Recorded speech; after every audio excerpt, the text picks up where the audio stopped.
and we begin. I, yeah. Okay, I can do the honor this time. Welcome to the third episode of InTouch. And this time is actually like a special edition of our podcast, I guess. It's holiday seasons as we know it. And when we're brainstorming for what we could watch for, you know, Christmas or get into that holiday feels, I was suggesting that the film we're about to discuss today, The Florida Project, would be a really good alternative Christmas movie because the ones we think about when we think about Christmas movies would be like Love Actually or like what else? It's a Wonderful Life, like that kind of classic, but I never go that route when I think about anything. So for some reason, this one like sprung into my mind, and I suggested to Tiana that this could be the first of the holiday series that we do. And Tiana, what are your thoughts? Do you think it's I a good was kind holiday of movie? no, I don't agree with V in that sense. I feel like it was a really, really, really good movie, but in the end, like aside from all the colors and the magic castle, like the the whole outer surface of it all, and its brilliant ending, of course, I was kind of depressed after watching it. It But had isn't that what holiday seasons are? You are depressed by the end, kind of. Because especially for us as Chinese people, yeah. like we go back to like our grandparents and whatever, and all the cousins and like uncles, aunties are all there, and they're just like probing you like invasive questions, and they're like bragging about, their own like kids being like super well accomplished and everything. Not to say we aren't successful, like we aren't successful and we aren't Are unsuccessful, we? but just like I mean, the kind of vibe that we like have to subject ourselves under is bittersweet always. And that's kind of why I thought this could be a good Christmas movie. I don't know. And I don't know, like when I think about it, the photo representing the other Sean Baker movie, Tangerine, could be a better Christmas film. But if Tiana sees it, she might disagree. So we'll see. Yeah. Yeah. Uh, I don't know. Like, she primed me with this is a very holiday-ish, Christmassy movie, and I went in with hopes that this would be, a really light movie, lighthearted one, but it wasn't. Like, it was me following the whole plot from the eyes of, children, carefree children that built their own utopia, like with their own heads. But in the end, like because you're an adult, you understand the movie and you know what the inevitable ending is. And it's depressing. No, I know, I know. I'm not saying that it is. I'm just saying, like, I guess the vibes, it's kind of festive, like The them colors. making the most out of, yeah, also them making the most out of like everything around them, even like a shower or like a bath could be eventful in their opinion or through their perspective. And also, I think the rosy hue as well. Like, I think the first half or like the first 20 minutes of the movie is super like it's through like a pinkish hue. Like I noticed the Yeah. pink tone, and just like the whole thing was in like there was a rosy tone It's throughout. like I pink think and color wise, purple colors that, yeah. an average young girl would love. And those were the colors that I Hmm. loved when I was the same age as Mooney, the main protagonist. So Hmm. it was definitely, you could definitely see like we're trying to look at this movie through the eyes of a child.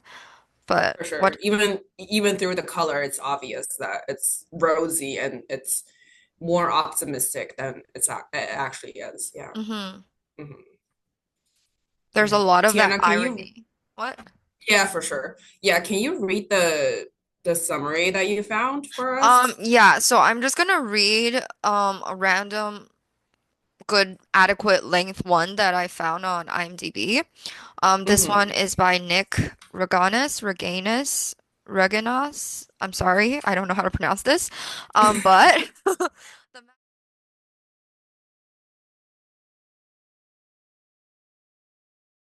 Further, and then when you're talking to me, you can okay, go let me try a closer life if that hack. works.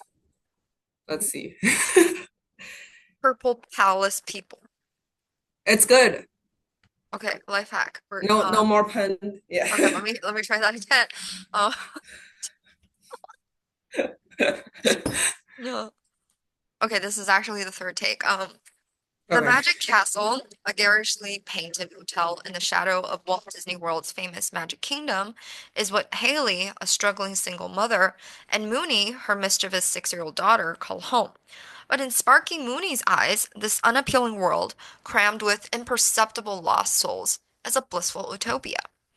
However, the illusion of a carefree life always comes at a high price, and as hard-pressed Haley takes increasingly dangerous risks to eke out an existence, the consequences of her decisions become a matter of survival.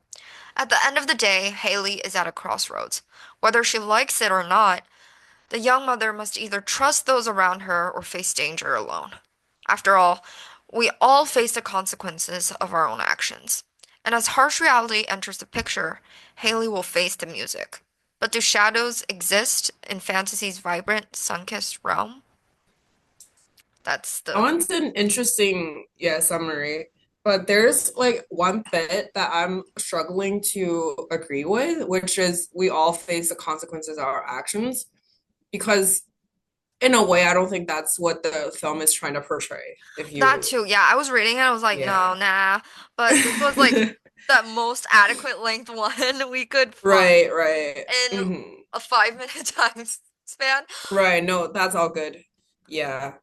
I feel like if anything, this movie is trying to portray like a really helpless structure under which a lot of people, like no matter what action they take, it's kind of futile. Yeah. It's And futile. also it's kind of like a downward spiral too. Like one misstep and downward you go kind of Mhm. situation. It's not like I don't know. But I guess later we'll talk about like the burning down of the count condo. And that to me is really interesting because the only consequence that like crime even like led to was like a breakup of a friendship and not Mhm. like anything legal, which I think was really interesting because that's not how I remembered. For some reason, I remembered it Mhm. being like a big deal or something, but I don't know. Yeah. Oh, you actually Mhm. remembered it to be a big deal. Well, arson is a big deal, but we're not saying it's not No, a big deal. But I meant there's like mentally, more severe consequences hmm in the eyes of the law in my memory for some mm, reason. Yeah, but I think we could start from the top and talk yeah. about. But just following up on this, like what you just said, Mhm, I think a lot of the actions, um, still trying to negate the consequences of our actions phrase. I think a mhm, lot of the actions that these two people that we were talking about, Haley and Ashley, their friendship and such, I think they did what they did out of love for their children, and sure, that's yeah. it makes it even sadder.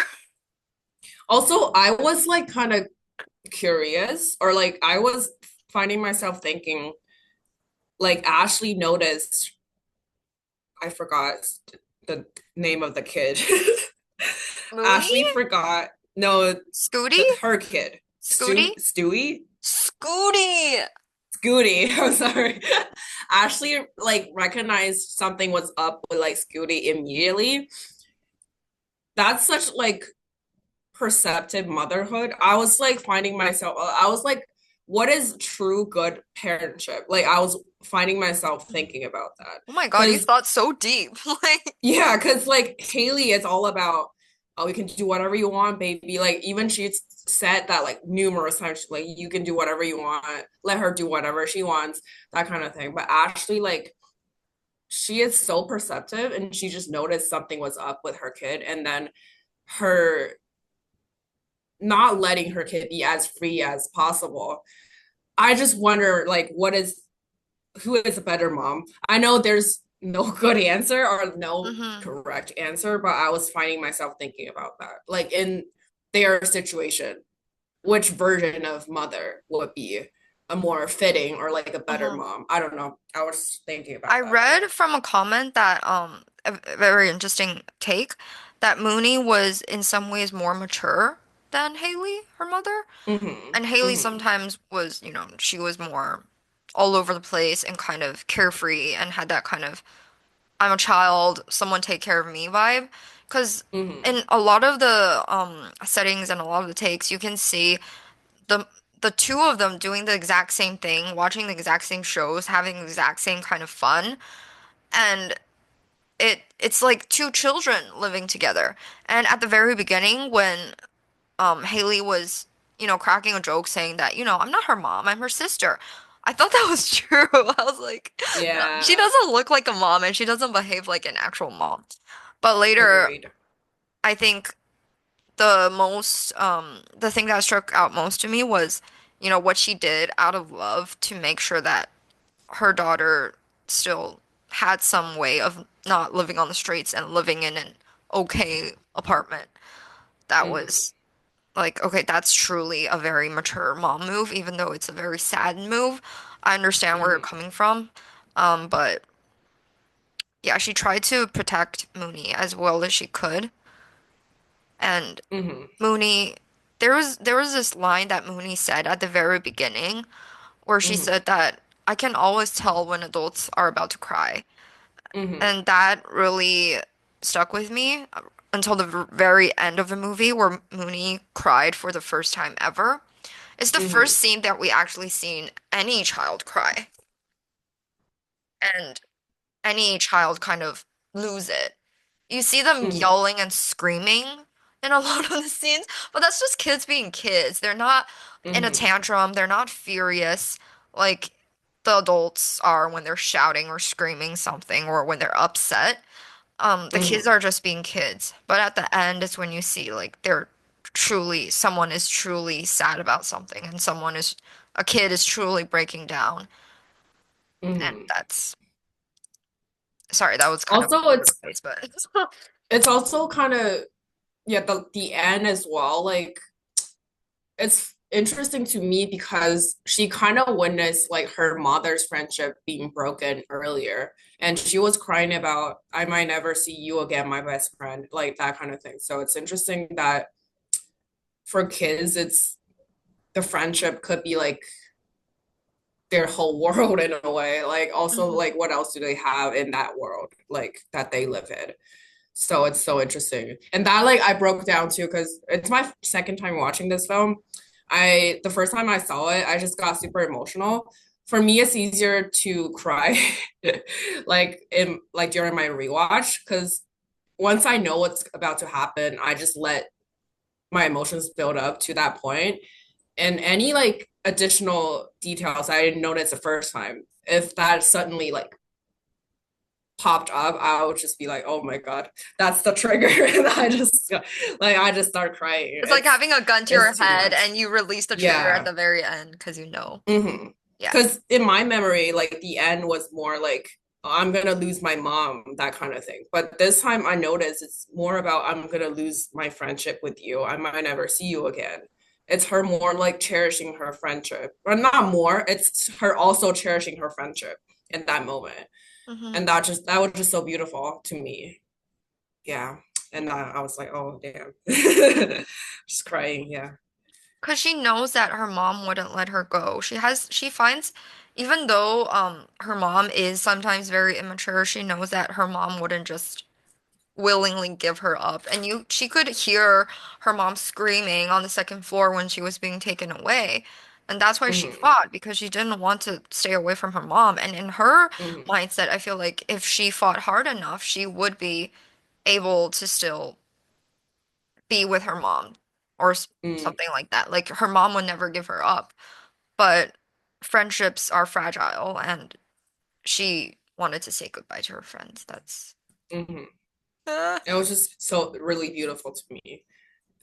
Also, like a lot of their friends were like torn apart, or not torn apart, like they just the first got sticky, he moved. So that one was like a foregone conclusion. They lost a friend through him I hate his moving. dad. He just gave away all his toys. I was like, I why know would you it's do so that to a traumatic for child? me. Yeah, Yeah. I can't handle my stuff being, given away by anyone. At So, least he promised him new ones. Like, that's better. but adults lie according to this film and in real life. So it's, I doubt it. Like, and the other friend too, Scooty, he was forbidden from pursuing his friendship with them by Ashley. So that friendship was kind of also on pause there. And her last friend left could be torn away from her through the DCF. So it's that aspect, it's also sad. Like there was originally four people and then down to one, kind of. Mhm. And that's, yeah.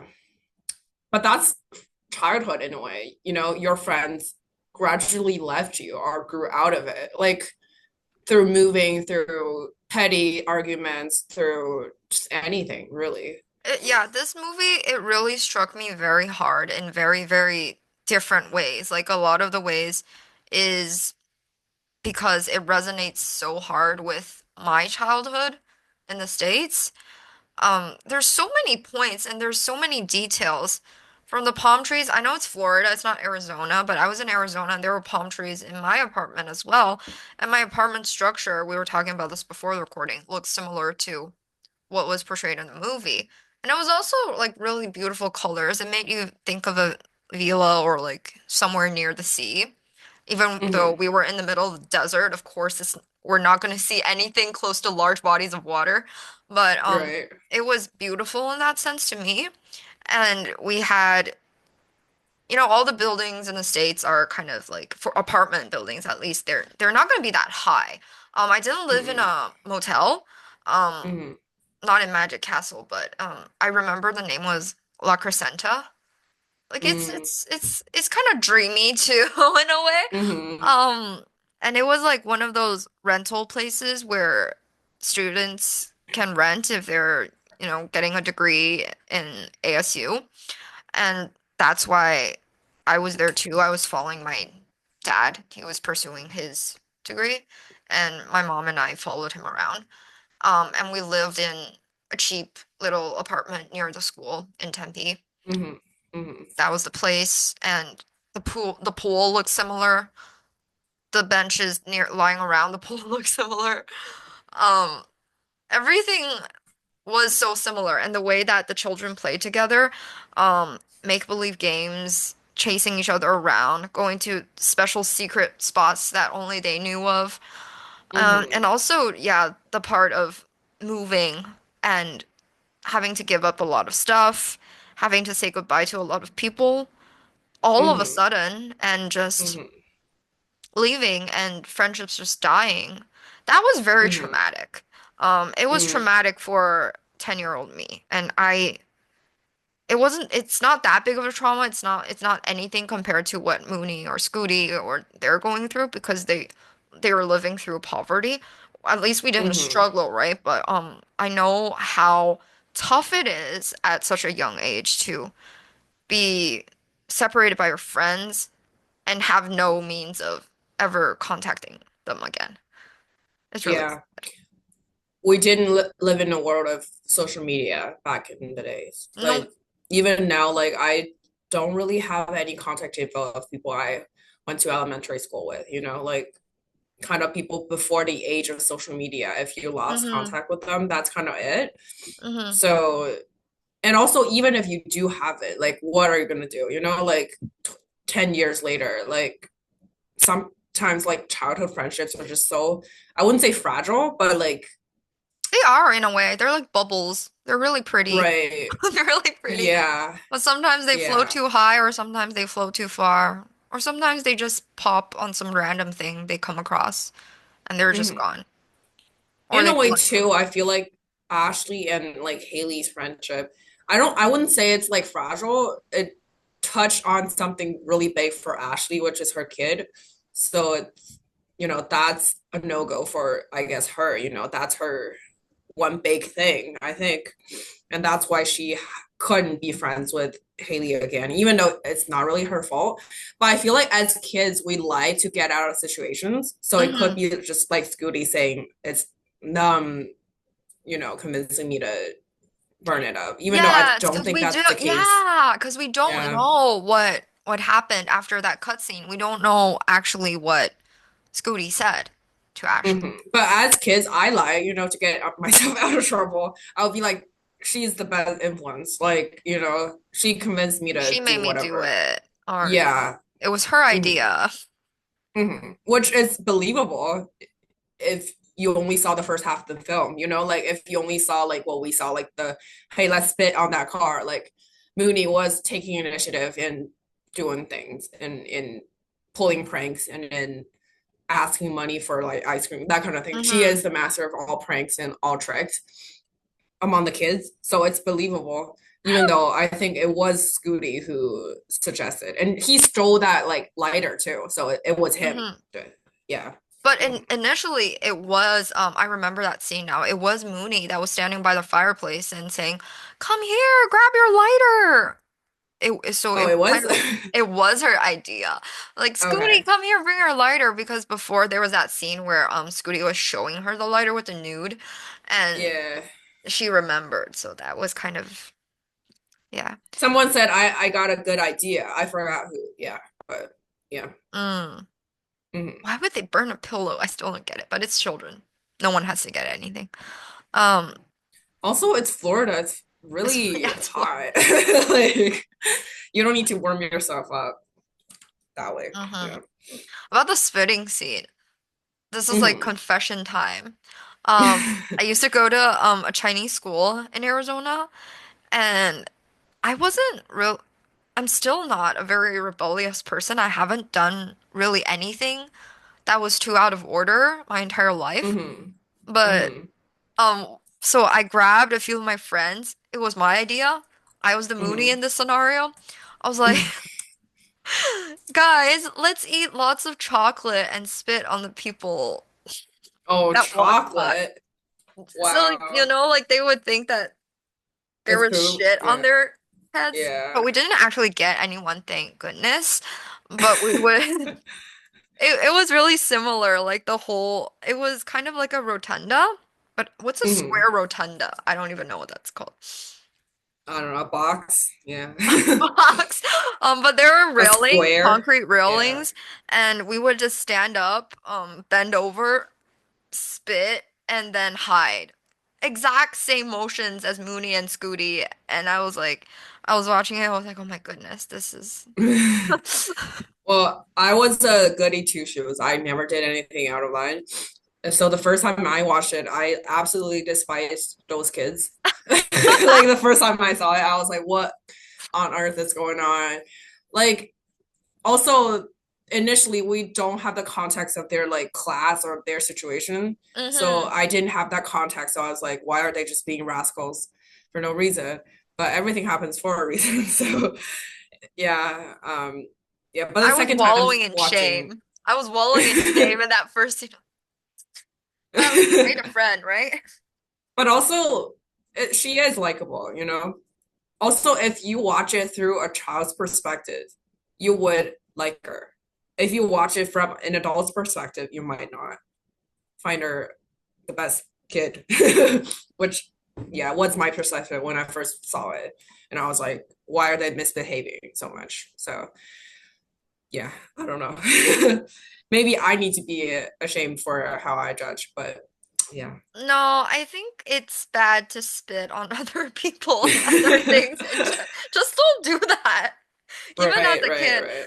Because sometimes throughout this movie I would see Haley and I would understand her situation. Um they're not growing up in a, traditional sense with traditional parenting styles. Of course they're not. hmm But hmm sometimes I would be like, stop swearing in front of your daughter. It's not I good. know. Or stop doing that. That's not how you teach a child. She's a child. But we can't, yeah, we can't Also, it's kind of like do the things. first around the like they were forced by Jancy's grandma to, clean her car up. And then they were having too much fun with it. And Jancy's grandma's like, it's not supposed to be fun. Get serious and stuff. And then Haley's like, who cares? Your kids, they are supposed to be fun. And again, I was like, which parenting style is correct? Like, which parenting style is like, more appropriate and in a way that ensures your child's like healthy development. Because either way, if you go too overboard, it's bad. Hmm. Yeah, if you punish your kid too much, it's bad. If you like let them indulge in anything and without punishing them, that's also Hmm. bad. So it's like it's so interesting for me to observe these sort of conflicting philosophies of parenting, kind of. Yeah. Even though I'm not thinking of getting a kid ever, but I'm just thinking about these Ever. things. Yeah, ever. Yeah. Yeah. But I like what Jancy's happens grandma next? though. No, she's chill. Yeah, she's chill. Yeah. Mhm. What happens next? Trying to go through my notes. I Also, had it. the Mhm. opening. We hadn't talked about the opening. It was Mooney and Scooty sitting in front of the Magic Castle's like purplish wall. They were just sitting there, and then celebrate. Is that the song?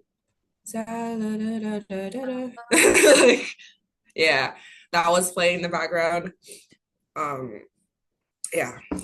What happened next? And they were like running through because they were like freshies in the area. Um, they were responding to Dickie screaming their names, and then it was Yeah. like a cross-cutting technique there.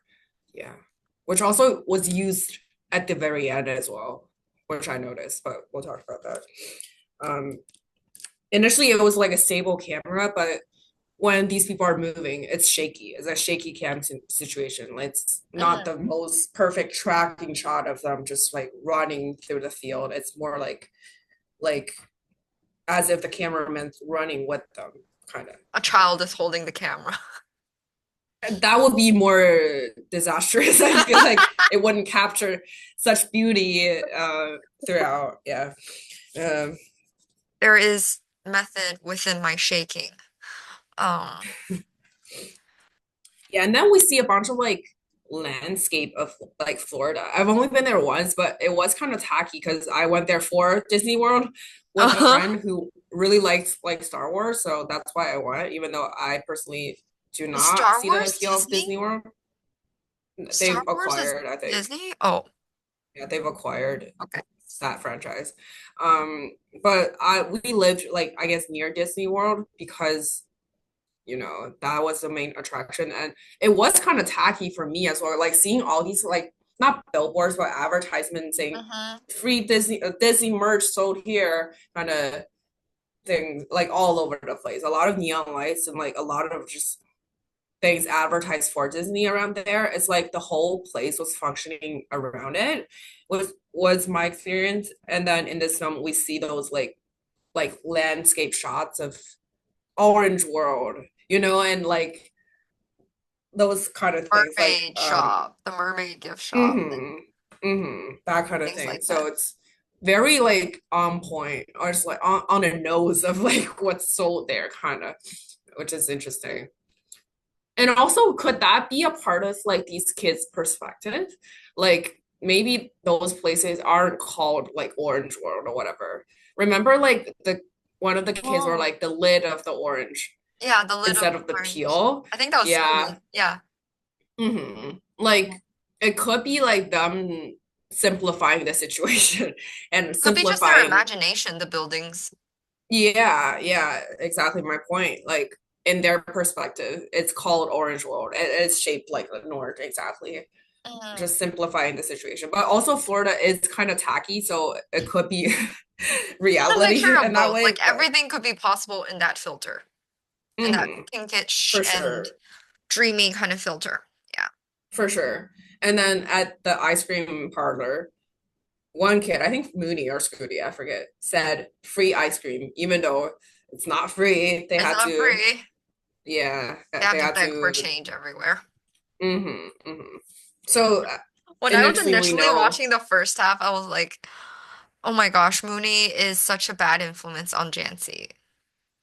Mhm. Because it's true. It was her coming up with all the ideas. It Begging is for true. change, burning down a condo, stuff like that. Hmm. It is true. What do you think about what do you think of Gloria's scene of like the kids were yelling Gloria's here and then they were was there a shot of like portraying them running on top of the building? Yeah, Was they there were like running a upstairs to the third floor. and there Yes. was a shot portraying that too, right? Yeah. Like the Yeah, yeah, camera yeah. did something. Was it a tracking shot of like following them or was it like I don't remember. It okay, was cutting I'm between, forgetting. I think it's cutting between them running and also between like what they were actually doing. Like there were shots behind them of them Hmm. peering over the ledge to look at Gloria, and Hmm. also long shots where you could see them peering out and their heads bobbing up and down. Hmm. Hmm. What did you think of that scene of Gloria just lying there naked and then I don't know, but I don't really personally have any strong feelings about this scene. I was just worried that, children, you should not be doing this. But also Gloria, their language was concerning because there was their a lot of language is a lot of profanity. Yeah. not just that, but it's like sexualizing this woman They learn from from a the very adults. early age. Yeah, They're learning from the from a adults in even the like environment the they're in. girls. Yeah, like Mooney was like, show me those boobies, like that kind of thing, like Hmm. it was concerning You for could sure. hear Mooney screaming at Jancy's grandma in the beginning too, calling Hmm. her a bitch and whatever. Yeah, yeah. Lots of words that I don't even know, but that's off topic. But it's clear that, Right. her mom, Haley and Ashley, they call each other bitches and they don't really refrain from swearing in front of their children. So it's like, Initially, when they call each other bitches, it's more like endearment, like terms of endearment. but later it's just But pure later, it became real. hatred. It became Yeah, real, yeah. yeah. One thing I wanted to notice, I forget when it first appeared, but the helicopter whirling, like that sound Mm, it was was, very early on. it just happened throughout. Yeah, Like, especially at like I think three or four significant times. parts, Mm, even more than that, like around significant times, like when in the scene of the pedo, acting confused in front of the kids, and then Bobby like spotting him, yeah, and then, you're parched, get a soda, like that kind of thing. And then he chased him out, and then the helicopter took off. You heard, like, you're hearing it like taking off, and these people are like looking in the air, like watching it take off. Like, in a way, like, helicopter is kind of the invasive species, like, including even the guests, like, the tourists, just anyone who's not part of the ecosystem of like the Magic Castle and the but other aren't the hotel. helicopters a symbol of what's going on, the fun that, rich people are having in Disney World nearby? I thought it. No, that as well. Yeah. I'm just saying Mhm. like any like in not invader, any outsider who like had an influence or like, because at the end to the DCF, I'm pretty sure the helicopter was there as well. Like you can hear it Oh, like that I just don't whirling. remember. Mm. Okay. That would be Yeah. interesting to note though if I watch it a second time. If I watch it a second Mhm. time. Probably not during the holidays. Uh, Yeah, I just think it's interesting. Like I'm also like, you know, shooting middle fingers at them, kind of but the kids don't signifying. understand. They kind of I still feel like they don't really understand what the helicopter actually means. Um, Hmm. to them, this is they're happy in their headspace. They're happy in who they are and where they are. They're happy with the friends they're Hmm. making. They're Hmm. just having this kind of, fuck you, helicopters and stuff. Have a nice That trip. was Haley. Yeah, Oh, that that was was Haley. Haley. Okay, yeah. Yeah, But they were yeah. like, have a nice trip, that kind of stuff, like shouting weird words at the helicopters or at guests and tourists. Those are all things that they picked up from their parents and the people living at the Magic Castle. I don't think they really truly understand what those things mean, and including like when they go to the ice cream stand to get Hmm. change and to get ice cream. You don't actually see the person selling ice cream, but you can hear her screaming, don't stop, stop doing what you're doing. Stop, like pestering the tourists. And it's all about the Hmm. tourists, and nothing Which is is about them. which is so interesting too. The manager of Bobby's too. They're like, don't like at one scene there was this like van containing a bunch of free food for the residents there, and then Hmm. the like Bobby's managers like tell them to go around it. We don't want to disturb tourists.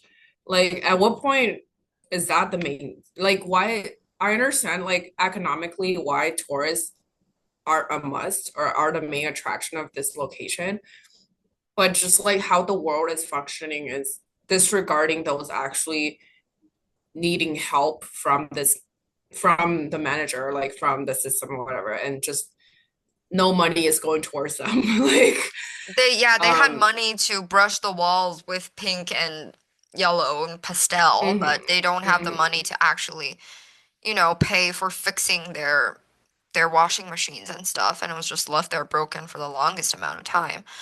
mhm. A lot And of also that bed is bugs. bed bugs, Yeah. yeah.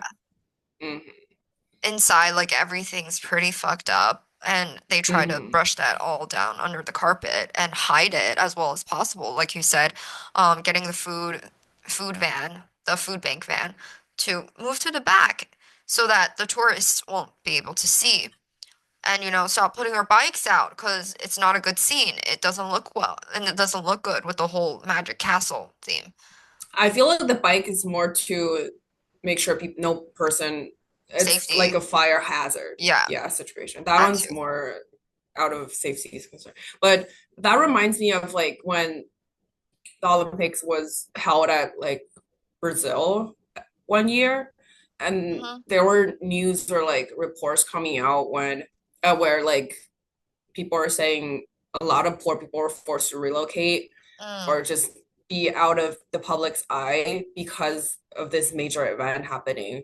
And the government doesn't want that to represent the country or doesn't want that to be in camera anywhere or in, people's attention. So, like, poor people's visibility has been like minimized in societies, like in Shanghai too. You don't see poor people, you don't see homeless people, you don't see people begging for anything. I feel like China is pretty much minimizing the visibility of poor people, hmm. um, Because which most with of them what? are in rural areas, that you have to admit. Mm-hmm, And mm-hmm, we do have to also acknowledge that, China brought everyone above the poverty line, kind of by, making people be Robin Hood. Um, my parents were forced to buy a lot of merch and goods from poverty-stricken villages, like buy their mm-hmm, products at a higher mm-hmm, than average price, much higher than mm-hmm, average price. And it was through a lot of these kind of movements that helped people actually get above the poverty line and move the mm-hmm, whole country out of like, get into zero poverty. But mm-hmm. I'm pretty sure there's definitely still people struggling to survive. Right. And we don't I'm see just it. saying the Yeah. visibility, yeah, Yeah, is we the don't see issue. it. Like they are invisible or hidden in sight, from sight, yeah. Which is why I was pretty shocked when I first came to New York, because a lot of people's suffering is visible there. And it's definitely visible in this film too. And that's but also because it's portrayed through a child's perspective, the visibility is toned down or it's like given a rosier hue because the kid was living in her head of utopia and then seeing things through like a more optimistic and dreamy perspective. Yeah. Um, but I really wanted to talk about Bobby in this film because through my rewatch, I felt he was like an agent of surveillance, which I thought was really interesting. Because the first time around when I saw it, I just thought he was doing everything he could to help people out. Um, but he had to be like the surveilling agent in a way Hmm. because he needed to notice which person wasn't paying rent, who's violating like the code of conduct, or like who could be a peril to like these kids, including the pedo who like he Hmm. chased out. Um, and when he like noticed the pedo, he was like renovating the castle. He was like painting, and then upon seeing him, the paint was dropped, and then you know, and he had to climb down, and then Hmm. yeah, he was given like the surveillance camera to just like keep track of what's going on, but also he was just everywhere in a way. Mm. When painting, renovating, he was like positioned on like a higher ground and he was able to just notice the pedo potentially being dangerous to the kids. Um, You could tell he cares a lot about the residents there. And it's reciprocal mhm, because you hear, the residents yelling at him, "We love you, Bobby," whenever he does something for them. Uh, but it's kind of awkward position because you see throughout the movie that Bobby is sometimes forced to do things that might upset the residents. But mhm, that's just mhm, the nature of his position and what he's doing. But in general, I mhm, think he's trying to um take all the residents' well-being into consideration when he's doing his job. And that's nice. Like he scolds the children and he tells them to go away or go outside, but in the end, like when they're playing hide and seek, he still hides them. And mhm. But the, he helps the seeker out too. He's yeah, like they're up down here. but Yeah. you can see he gets along with everyone. Mhm. Tries his But best. in a Tries to keep. way, I'm like, I don't know, because this time around, my feelings towards him are a bit more neutral. I get that he has to like be like up everyone's business, but when he started, I know why Ashley immediately took like saw like I get why upon Haley started pursuing like sex work as part of her means, Ashley was able to find that out because that was like an online thing. Like people were like just online seeing it. But like Bobby probably had to go through a security camera to figure that out. So it's more like he did the actual work to find out, to seek out what's in her business, which I feel like shouldn't be anyone's business. Even though like it is not a safe situation for the kid for sure. And you don't know what Haley is bringing these men back for. It might be for child prostitution, which is way worse, and that's why people get concerned. But at the Hmm. same time, I feel like the level of surveillance he is, you like the level of surveillance he, I don't know, he is for like doing it's a bit more inappropriate than I remembered. Oh, do But you I don't think know. he's like a little bit going too far and maybe even violating some people's rights and policies in a way? Like he's trying to Not rights, but just like he's like not rights, because but his like he 太把自己当回事儿。in a way, and also like we were talking about this earlier. The structure of the magic castle, Hmm. like no one has privacy because of how it's structured. Yeah. Like the door is like facing outside, and then the corridor, people are just walking, and then the windows are easily broken through. And later, like one of the people like wanting engaging with Haley for sex work, like sh he got in because Bobby helped him. So all doors are not safe. Like all like Yep. homes are subjected to invasion or unwelcome intrusion, kind of. So Mhm. There was a just comment that like, we read that the entire structure of um the building of the Magic Castle is kind of like a prison. Right? What was the word that you mhm. were saying? It was like similar to like Michel Foucault's idea of panopticon, but panopticon is like more of a like enclosed structure where all prisoners they need to feel like as if they're under watch all time, and that's how structures get them to behave. Because if you do something on this corner, any other corner that's like facing you could see you and they could report you, that kind of thing. Also prison guard is situated in the middle and they'll be able to just spot anyone when they do shit. Mm-hmm. But like the whole society is kind of a panopticon as well. Like a lot of times when we do things we feel like we're being underwatched. Like when I'm not like video time facing time FaceTiming with someone, I like turn like the computer's camera thing off because It's not you only feel just like about the you're cameras though. It's mostly about it, them picking up on what we're saying. All the that apps as are like well. this. Chinese All the apps, apps. English apps, Canada apps, American apps, all the apps are the same. If you say something Hmm. the other day and you go on any sort of social media platform, you're gonna see it, the exact thing that you're Hmm. talking about that you've never searched before. So Hmm. and all of your accounts are linked to some extent, either through email or, your Apple ID or some other social media like WeChat.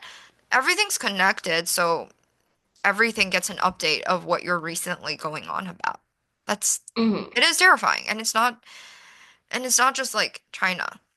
Come on, let's be real. it's Like everything is it's doing it. Everything is hmm. doing it. Hmm, for And it's sure. on the whole time. They say it's not on, but it's It on. is on, yeah. It is on. Even like hey Siri, that kind of thing, like Exactly. just yeah.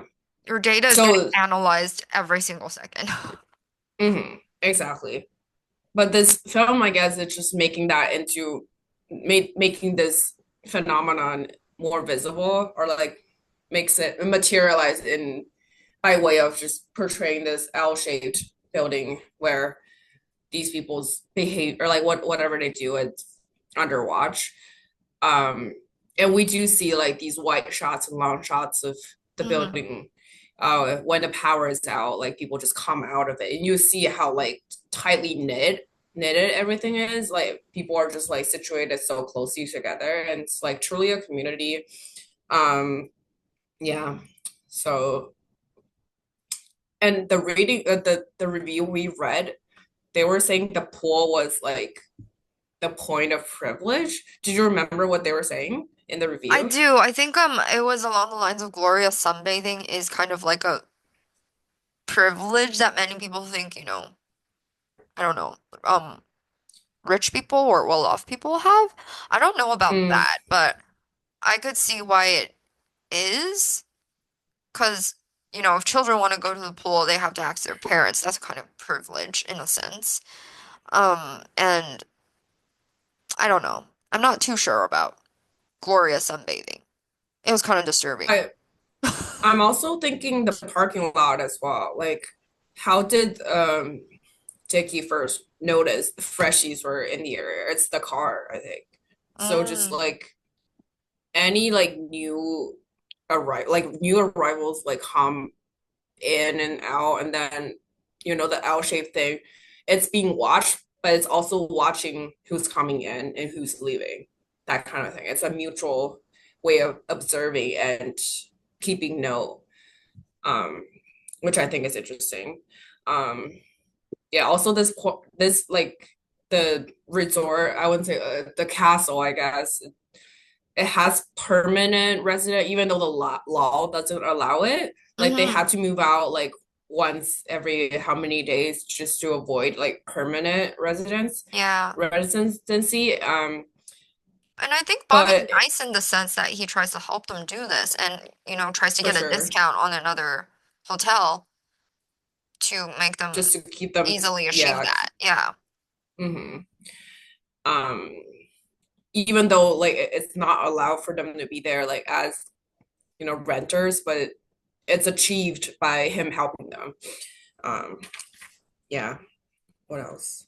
I'm trying to think. Like, I there are took so many talking points. Yeah. Yeah, I took notes on a point where, like there's a lot of serious adult shit that's happening throughout the entire movie. For Hmm. instance, Ashley getting beat up after the argument she had with Haley. Hmm. And also DCF coming and standing in front of that alleyway. It's not alleyway, that The corridor, the I guess. corridor. Yeah, the corridor. Hmm. Um, all those things that are happening whenever there's an adult kind of thing happening, you see it through the children. Like you are kind of standing with the Like the children. camera's positioned behind the kid Yes, you who's see the observing back the of their situation. heads, you see their back, Yeah. and you're kind Hmm. of in a position where you're kind of taking in everything that's happening, but sort of from the kid's point of view, Hmm. majorly. Hmm. And Hmm. that was that was something that kind of caught my attention. And it One was thing I thought was interesting, it was similar to your talking Mhm. point. It was the first night. It wasn't the first night, but it was the first night Mooney was taking a bath alone and you hear the like loud hip hop music. Yeah, I was Even confused though like initially. I was like, what? Why? Why is she taking so many it baths recently? no, I wasn't. Maybe it's because I it's my rewatch, Uh-huh. but the first bath and then it cuts to, you know, Haley being able to pay rent. Like I I I clocked was it. I Like was getting there. Like my thought process was, okay, she can't. This can't be happening. This couldn't be happening. Like what's going on? Because at the beginning of the movie, Haley was talking about getting a job and getting a referral from Ashley. And she was like, well, I think she was saying this to Mooney though. She said, all the people, other people are dancing and they, oh, she was saying to a person who could give out like some welfare. And then that person's, ma'am, you can't talk that way in front of your kid. She was complaining to a person who no, it might hand wasn't the, out. it wasn't the complaint. I think it was earlier on. She was saying all those people, dance for that, but I'm not gonna do No, anything. that was in front of like a welfare worker, I Oh, think. okay, okay. Yeah. But she wasn't in frame, so you don't see it. You only see her and Oh, Mooney being in frame. And then later you hear, ma'am, you can't be saying things like that. mhm. Like they were denying her of any like welfare because she was arrested. I don't know why, but America's complicated. You Yeah. violate one thing and then boom. Like, Mhm. yeah. But I was saying it's interesting, like because the bathing scenes you see from, her like Mooney's perspective, and at which point is, the audience ahead of her. Because for me, upon the rewatch, I was ahead of her. Like the first time, I know what was going on. I know, like, why is she taking it back? I know why she's there. But Mhm. I feel like some audience is, on pace with her. They figured it out as soon as she didn't figure it out. As soon as she like discovered the man who was peeing, Walking like, into the bathroom. as soon as that happened, and then you see her You like, could clearly see that Mooney was upset and confused. It was so obvious. Like it was one of the rare scenes where you could see Mooney's expression change to something very, very serious and something very, very mm-hmm, vulnerable, aside from the mm-hmm, crying scene. mm-hmm. Yeah, I mean, kids might not know what that was, but they know that's bad, and it's not anything it's they want not to see again. normal. It's not normal. Hmm. Which Do is you? why, I have a question. Who do you mhm, think called DCF? DFC? What was it again? DCF, yeah. DCF. Yeah. Who do you think called DCF? Because in my opinion, I think, the best guess would be Ashley, right? Because she got beaten up. Hmm. She did this out of spite, but I'm not sure. I'm not 100% it's her, and I don't think it's her. But Me I neither. I think like 50% of Ashley and 50% of Bobby. One I of feel these like it could be people. Bobby. hmm It could be Bobby Because he stood there and because he didn't intervene when DCF was here. he was He, also commenting on it before Ashley confronted her about it. So mhm. he knew, like he caught on her actions, but He was which talking is to why Haley this time about it around, too. Mhm. yeah, He yeah. did intervene in the first scenario, but it was more like he didn't want DCF to do a room search so soon and get her into more trouble. But I feel like in hmm general he was concerned for Mooney's safety and hmm welfare, and that's why maybe he potentially called DCF.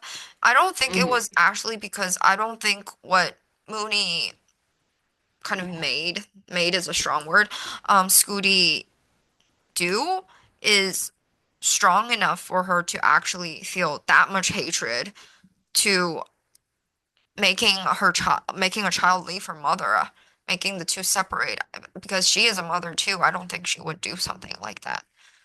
I feel like her only concern is Scooty being led astray by Moody and people. It's not, you know, Haley being a mom to it. Like Exactly, yeah. that is a part of her concern. So I don't think it's her. I truly think it could be Bobby. Even or like even the person, the kid who solicited her, or like she solicited, like the Disney guy, the guy who got his like band stolen by her. It could be Mm. him, you know, Oh, yeah, because he knows her location. Yeah, that's true. That is that was true. also interesting. I think not the band stuff, but the fact that like the tricks they got themselves into, like like selling bands and also fake Selling perfume, fake perfume. Oh yeah, wholesale perfumes. Yeah. there's an interesting talk point about that because the scenes that they did when they were selling perfume to the tourists that were living in, hmm more high-end hotels and stuff near Disney, hmm um that was actually those were actually real tourists and they hmm improvised a scene.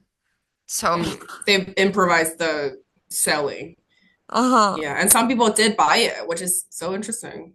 Yeah. Yeah. hmm A lot of improvisation is going on in the film because they're using like child actors. So like a lot of scenes where they were just interacting with each other and just having fun. The dialogue is all like just Another straight concern I out of had their for this minds. movie was the Their child well-being. actors, they there was so much swearing in this movie and a lot of, like I'm sure you could protect the children well because there's no really explicit scenes anywhere, minus the pee scene, which, we could be just hearing the sound and there's nothing really happening. But there hmm was a lot of swear words and I wonder how how they taught the children actor? Like, was it taught or was it like they found actors that were already speaking in that kind of tone? I don't know.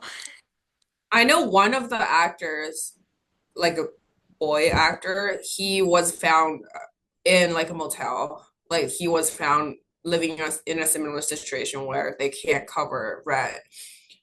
So yeah, and like the Mooney, she was discovered on Instagram, I think, by the team that they're producing team. So these people aren't truly well off. So Mm-hmm.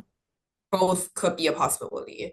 Mm-hmm. Um, and if you know in the comment section, you can let us know, which is reality, I guess. But Mm-hmm. I feel like kids do know swear words. It's a No, matter they of definitely delivering do. them. Yeah, it's a Yeah. matter of delivering those swear words convincingly, which these people did. So, yeah, which they did. Yeah. They were it was like they were born with this set of vocabulary. It was ingrained. Another talking point, another thing I thought was interesting was when, um, like after, you know, Mooney saw the men peeing, clearly sex work wasn't an option for Haley anymore because her primary concern was her kid. She Yes. wanted to protect her She was innocent at doing all this costs. because of her kid. Yes. hmm And so she started pursuing some other shit, but nothing really worked out. So she went downstairs to uh I forget her name. I'm sorry. To Jasmine, Ashley. sorry. Ashley, I'm Ashley. sorry. To Ashley and started wanted to borrow some cash from her. But Hmm. Ashley, like the picture she pulled up as evidence for her sex work was a picture that Mooney took earlier, I think. It It was this wasn't? like it was It was?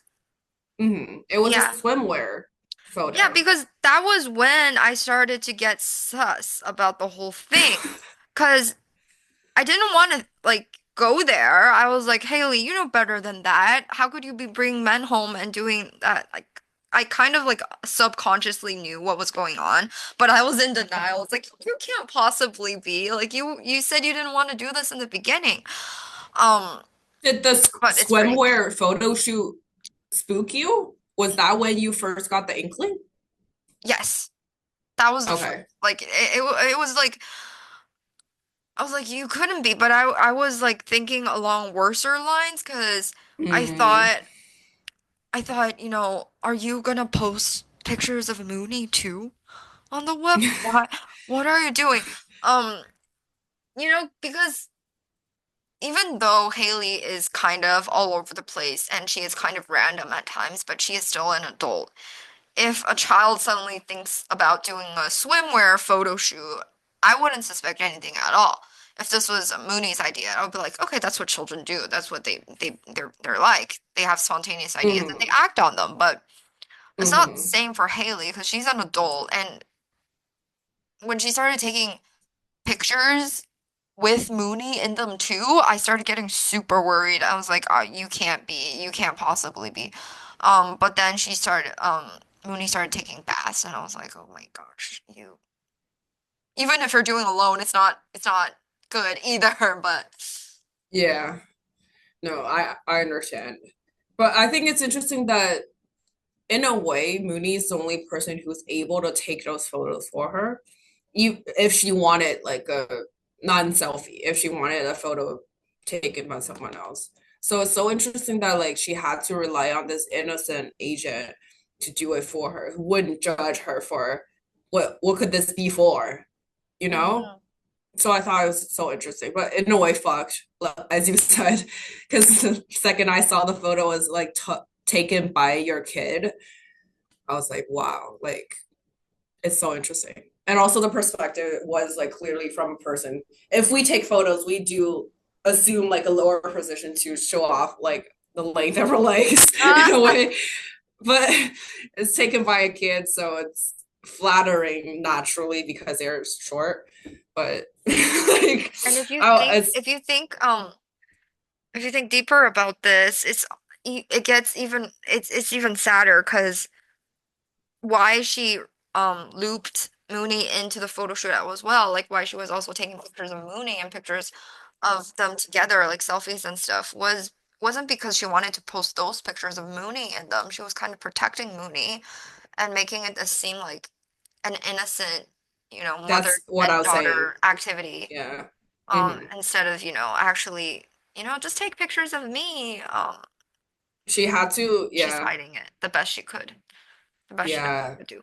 She had to frame it like it's girly time, like selfie time, that kind of thing, and not Hmm. it's me trying to cover our asses.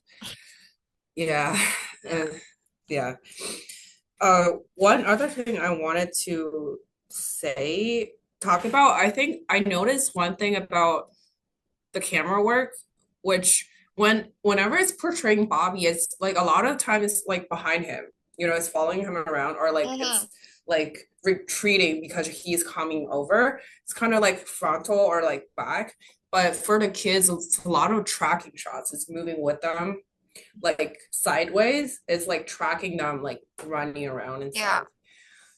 I just feel like the ways they like portray kids and adults in this movie, like the camera works like different angles too. Sometimes like when portraying Bobby, when he Hmm. was the savior who like, Got turned the the power electricity on, it was working. Yeah, it was like a frog perspective. It was like, to make him Oh. appear more like grand and like such a good guy who like saved the community, that kind of thing. Um, but whenever portraying, the kids, like a lot of shaky camera work that's more spontaneous and more like fun and less serious. Mm. And these things I think was really interesting. Um, what else? I feel like the ending, like I really like the cross cutting editing technique they used for the ending because it was like three perspectives like interspersed together or like put together, just like Mm-hmm. cutting from the DCF and Haley and then the kid and then Mooney and then Bobby. It's like three perspectives like woven together, but each perspective is as sad and as futile and as helpless as the other. And when you like string them together, it's even more desperate than if you were just to do like one perspective throughout. And I just Mm-hmm. thought like these three perspectives or these three storylines was just like one following the other and then cut to this other perspective. It's just like the ways in which the pacing was so brilliantly constructed was just really nice. For Yeah, sure. that's Yeah. this other thing that I noticed The music that went about. along with the last scene is also brilliant. It's It celebrate builds up again, but emotions so well. Yeah. hmm it's celebrate but classical. Yeah, Mhm. yeah. Oh, there was I another don't thing know. I wanted to say and forgot all of a sudden. Mhm. Can't remember. Do you remember which character it might be about? No, I think it was like a general comment. I can't remember. Um, but I did have a note of Oh, but the end too. mm, That one is following them, but not sideways. It's like behind them, kind of behind them, yeah. like Oh, I remember what I was gonna say. I for a second when Mooney was running away and crossing the road, like running you towards the thought she road. was gonna be crushed. Yeah.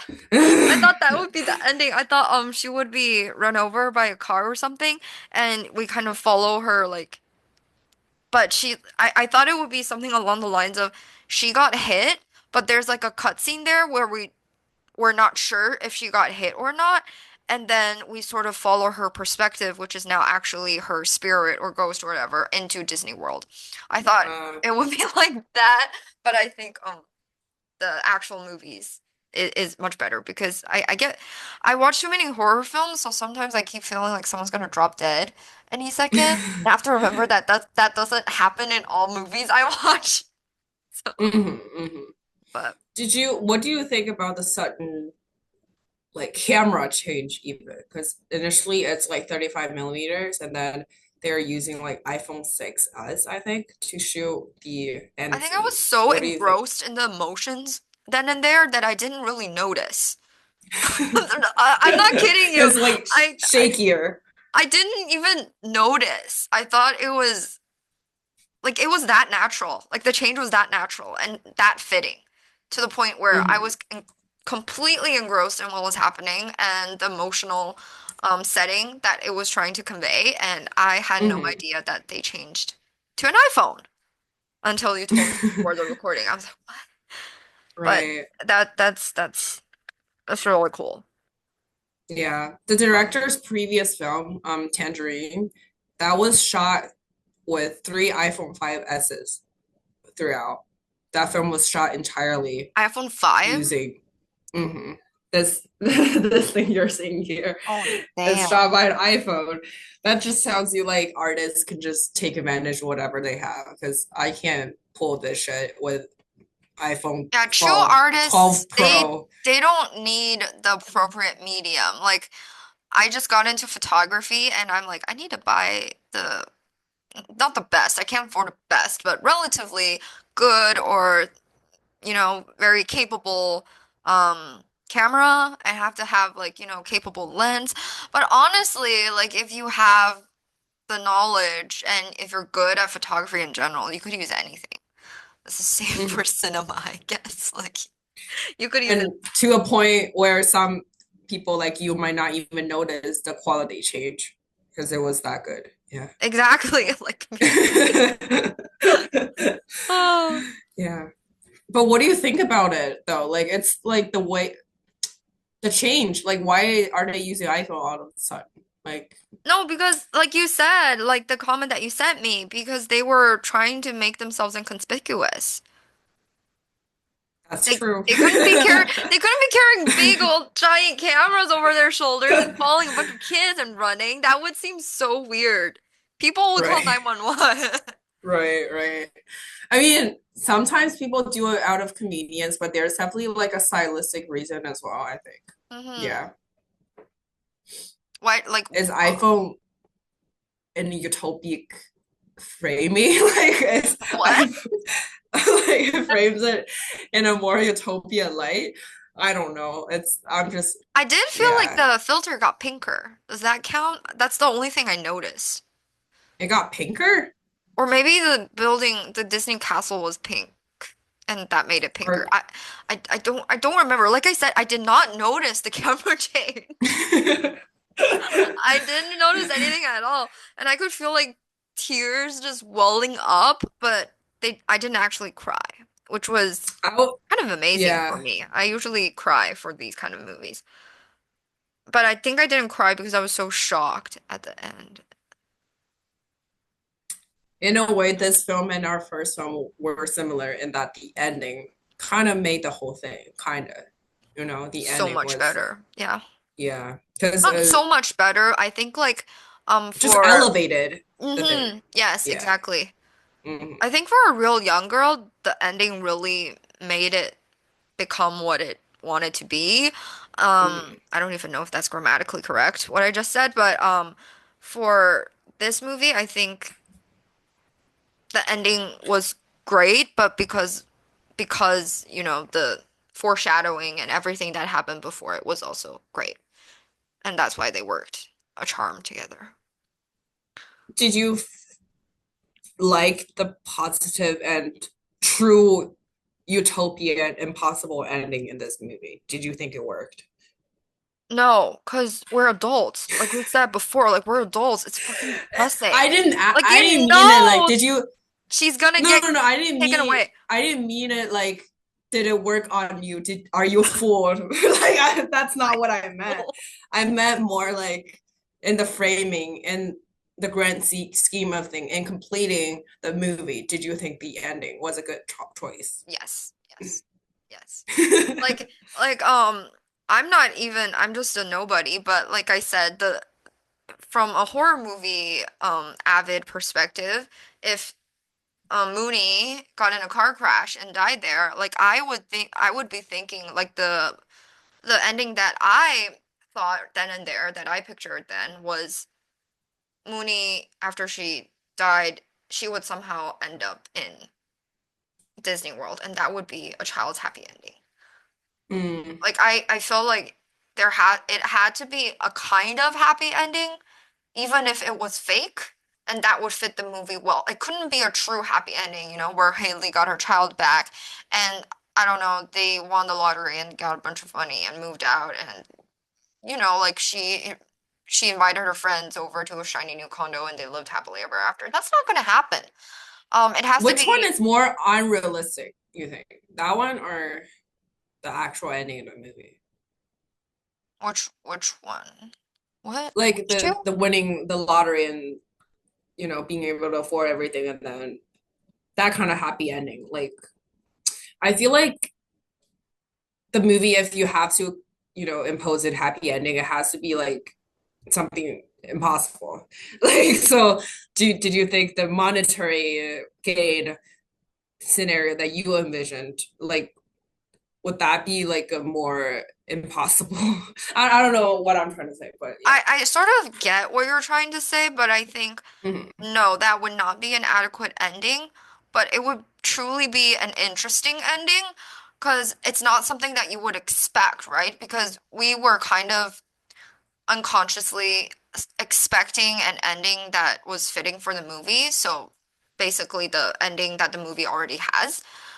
So if something happened where, you know, Haley just she suddenly realizes what she has to do to get her life back together and persuades the DCF somehow and gets Mooney back and live in a better place together. I think that would That would be defeat the whole purpose because exactly, exactly. That would like it wouldn't defeat, I wouldn't say it would defeat the whole purpose. It would be interesting because you did not see that coming, and that could be, I don't know, that could be like also irony in some kind of light. I don't. yeah, like class struggle can only be shaken out of if you something impossible monetary wise Yeah, happens. exactly. Like Yeah, that kind of thing. you would comprehend it in a different way. But I Mhm. think this is much more fitting because it's a child's fantasy. We didn't need adult intervention to make something great happen. Also, she doesn't think about money because or like Exactly. she doesn't think about it that much. So it couldn't be like, Hmm. if we're seeing it through her perspective, it wouldn't be, hey mom, look, I found a bunch of cash out of nowhere. It wouldn't be like about money if Exactly. It wouldn't be she were about money. to envision a happy So ending. this is the perfect ending. It Yeah. would be her and her friend It hand would be in her hand getting money, running moving to, out, and being sad about losing all her friends.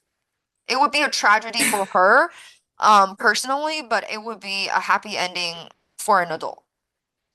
right. Like if in like Haley were to envision, it would be, You know, the it would be cash route. interesting if we use that kind of like if the director actually used that kind of ending, like them moving into, a fancy, shiny new condo and getting a lot of money, and then change the filter into something that's, more grayish and less colorful, and Hmm.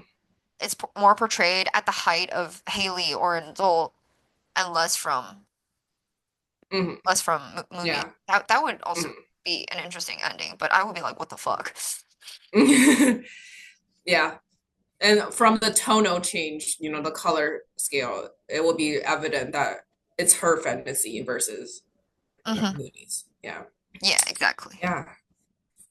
Interesting film overall, I think. I just really liked it. I watched it because one of my professors was like, "Oh, it's so interesting that I watched it back to back. I watched it two times back to back." I was like, "Huh." Like, I wonder what this film might entail. Yeah. Yeah, It was definitely and depressing, we keep I think. saying it was Mooney's headspace, it was Mooney's imagination, her own utopia, and we can see it from like details where, they can't afford a safari trip, so she brings Jancy to see the cows in the grass Hmm. fields, Hmm. stuff like that. And Hmm. oh And yeah, you them wanted to even talk like about dancing in the rain. Dancing in the Rain. Hmm. Yes, I love that scene. Together. Hmm. You Well, wanted to talk about burning the condo. Did we already cover that? Or was there something we else we we didn't kind of say did, about that? but no, I just thought it was interesting because a lot of people's actions didn't really have consequences. Even like them like stealing the Disney like bands or like these perfumes being fake, like those kind of things weren't really, they didn't catch up to the perpetrators. Hmm. uh yeah, but the person calling the DCF could be the Disney guy, but it could not be. So it's a gray area. Like a lot of their actions, maybe that's part of why this film is so like innocent. It feels innocent in a way because a lot of people's wrongdoings aren't really punished in a very realistic sense, like in a legal Or do sense. you think like from an adult perspective, aside from all the innocence, the innocent tone of the whole movie, do you think it could be more along the lines of what we discussed earlier, where, the poverty and the poverty-stricken people are just not seen?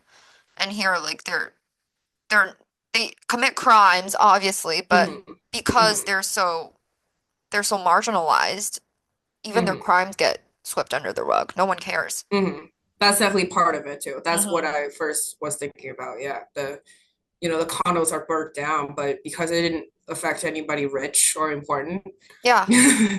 it wasn't really like sought after. Like no one was like, who did this, except for a good mother who, yeah, because no one else talked about it after.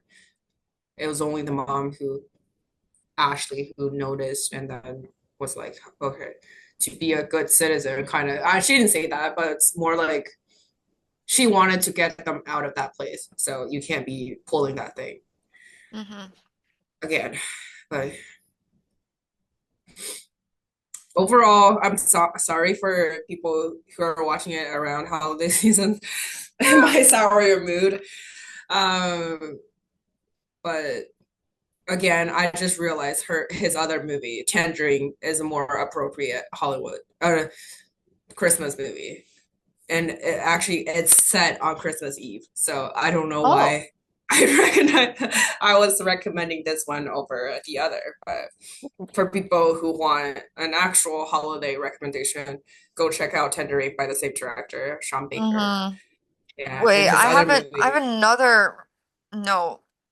It's out Go of ahead. any context that we talked about, but I'm wondering if this was also improvised by Mooney, Mooney's actor, because there was that scene where she and Jancy were eating ice cream, I think, on a Oh, it. having picnic on a tree, and you don't Hmm. actually see the entire tree until she says her line, and her line is, "This is my favorite tree because it tipped over and it's still growing." I feel like that one had to be fed by the Yeah, director I of the don't line. know. It would be great if Has it to be was fed. improvised. Right, She right. said it was such a seriousness too. Yeah. Like, damn. Also, the one like adults, I can always tell when an adult is about to cry. That one has to be fed, you know? Like those, I doubt that they were naturally delivered. But Mooney's actress was a great one. All her acting was so natural. She killed it, yeah. She killed it. Yeah. She killed it for All the sure. actors too, Yeah. they all nailed it. It was such a natural None of role. them was professional, I Mm-hmm. think. Yeah. And I feel like it's tough for like independent movie makers because who would watch something made by a nobody, even though he isn't, made by a nobody featuring all nobodies? You know, like it's so difficult, like making things and thinking about how you get the biggest traction with what you're given or what you'll have. Mm-hmm. Um, but the fact that he has made it and right now his movie Nora, I sound like I'm like sponsored by him, like Ah, which I'm not. I don't know him. but I'll check out And Tangerine. I can tell you really love that movie. that Um, one I loved. I also cried so much okay, maybe after the not. movie. Maybe not. It's not because it's sad. I swear it's more like yeah, you'll see if you watch. But Honora, I do want to see eventually. Yeah, Mm-hmm. I sound like I'm sponsored by him, but I'm not. I want to watch Nora too, but I don't know who will watch it with me. I know it's in theaters in Vancouver right now, Just but do it yourself. Don't you ever watch movies yourself? look at him Yay! bothering me again. Watch it with him. He's terrible. He only wants to play. He's just the He typical can play in the theater. I don't know the policy play. for like pet No, he would freak sneaking. out in the theater. You can't just bring cats outside. It doesn't work like dogs do. Right, right. He just Oh woke wow, up. I He's do. very confused. Cute, cute. He should feature in more of our podcasts for sure. He should be a common denominator in all of it. He only wants to play all the time. You know what he does when he tries to get me to notice him? He uh, comes to my chair and he starts, pawing at me. And once he gets my attention, he runs away quickly because he's scared that I might pick him up and cuddle him. mm, And he doesn't like mhm, that sometimes. So he immediately runs away after he catches my attention and goes to the nearest like cat wand or a cat toy. And he sits there mm. very politely and he raises one paw and just smacks lightly at the whatever toy he's standing at and looks up at me. He's like, and tells you, okay, it's playtime. Play with me, bitch. And I just like it happens every day, constantly, as whenever he's awake. I can't. He's Not you needy. borrowing bitch vernacular from the movie. Ah, You and your cat are our bitch terms right now. That's funny. we're on bitch terms. Yeah, he's weird. He's a weird cat. If you were to rank the three films Ow. on rewatchability, which one would be first? Watchability? Rewatchability. Rewatchability, this one Mm. first for sure. But You there's would a rewatch it? I would, but I say Not. I would do a lot of things, but I don't actually do it. I thought you just thought it was too depressing, but yeah. Yeah. It, well, that's life. Like if we're adults, if we want to watch anything and understand anything, um, anything good, You have to do it twice or thrice or I don't no, nah. know. I No, rarely yeah, I even did. read books twice. I mean, for me, I do watch films twice because if I know what happens narratively, I pay attention to other things, which And you can I catch don't more need to do. details along the way. Yeah. hmm Which is why I love rewatching films, but I don't have the time to do it for all my favorite films, sadly. Mhm. Yeah. What's the most amount of times you've rewatched a film? It's mostly against my will. It's for class or Mm, things like that. It wouldn't be like my choice, honestly. Like I feel like it's M, like the film about the pedo, the pedo, him, people trying to catch him, or like the police and the gang members trying to catch him. It was like a 1921 movie by Frisk Long, I think. I think it was. I watched it like a bunch of times for like a bunch of different film hmm classes, and also for my German classes as well. So No. yeah, was it 19? 1921? Yeah, Was there even soundtracks in movies at 1921? that one was probably pretty much dubbed over. Like the Oh, whole okay. thing was dubbed over. You Mm, can pretty much hear where silence was like there, and then they were just imposing music or imposing dialogues hmm like post filming. Yeah, but that one I watched a lot of times against my will for class. What about you?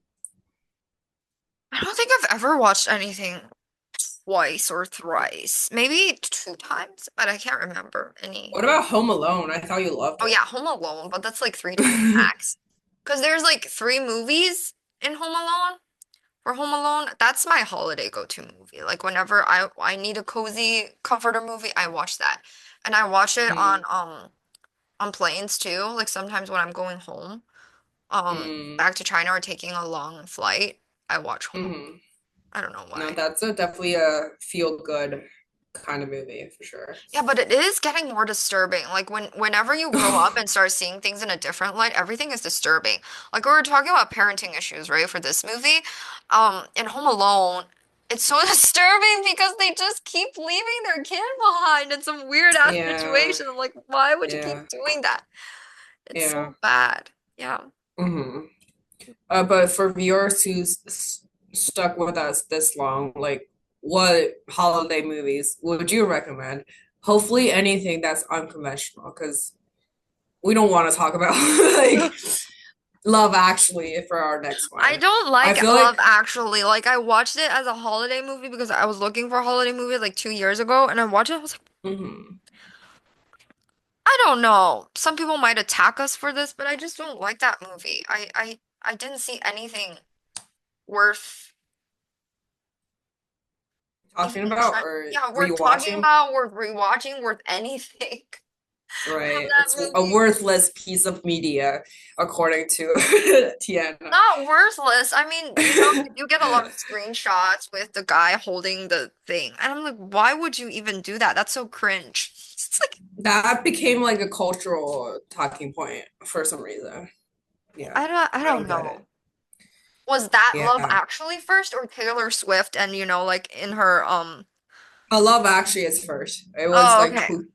2003 or something. I'm Oh, pretty sure. okay. Yeah. What song was Taylor Swift? What was that MV? It was You Belong With Me. Yeah, yeah, Yeah. yeah, yeah. I've watched that MV. Yeah. I don't know, So a many lot of times. times. I feel like we probably watch more like music videos, I like don't really on watch repeat. movie videos. I only watch like I remember. No, I didn't mean like on our own. It's more like when you're doing karaoke and Oh yeah, that's that kind that of for thing. sure. Yeah, Yeah. not hmm willingly, but I No. know I willingly watched Lady Gaga ones, like the poker face one, and Taylor Swift's music videos, and Michael Jackson, maybe? I think that's it. I don't voluntarily watch music videos. That's because you don't follow K-pop. Like if you do follow K-pop, sometimes you just have to because You just have to. yeah. Yeah. But that's yeah. Maybe we'll do another video on me forcing Tiana to watch K-pop Oh videos. my God, cringe. And I apologize if I seem a bit out of it today, because I am a bit out of it. I haven't been sleeping well at all recently, and there's been a No, lot I on was a my bit head, out of so it too. Like I can't really string a sentence together multiple times mm. throughout the video, but So I just feel bear bad with because this us. was such a great movie to talk about more in depth, and we kind of Yeah. ruined Yeah, I the mean, opportunity. it is But what it is. it is what it Past is. the It's holiday casual. seasons, you want the whole year to be wrapped up perfectly, but holiday seasons are just You keep turning like you bittersweet. keep keep making things depressing. Uh, But you want things to be, this is a great movie. You want to talk about every single detail, but you can't. But that's just life. yeah, It's the there's never holiday the seasons, it's right life. time or the best time to do anything. You just got to do it and live You with just it. gotta do it. We're just trying to push through. We're just trying to push through a video every single week. Yeah. Yeah, We're, that's our goal. but yeah. Yes. But for those who are listening, that are still listening, thank you. And let us know if you're one of those people because we do appreciate your time. Yeah. Yes. And And I know from attention too. YouTube analytics that no one's actually finished our video. And that's a good thing. We can talk whatever shit we want in the end. We can just, yeah, for those who are here, let us know. We'll we'll do a lottery situation. Just kidding. No, we're Wow. baiting them to watch this long. Yeah, we should have said that like in the beginning. We should have said, stick around to find out what lottery situation Tiana and I are gonna And you see at reward the end, our. there's that YouTube AI thing replayed the most. And there's like Yeah. nothing in the beginning. All good, all good. We're just trying to, yeah, find our footing in the YouTube in the podcast world. But yeah, Yeah. are we ready to say goodbye this time? Yes. We're All out of right. touch now for the time being. Oh, my hand is invisible. Sean Baker, what are you doing to? Okay. Bye Peace. bye. Bye.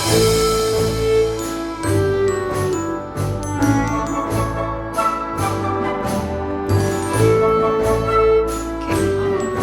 I'll make really big movements to indicate myself when I'm editing. Okay.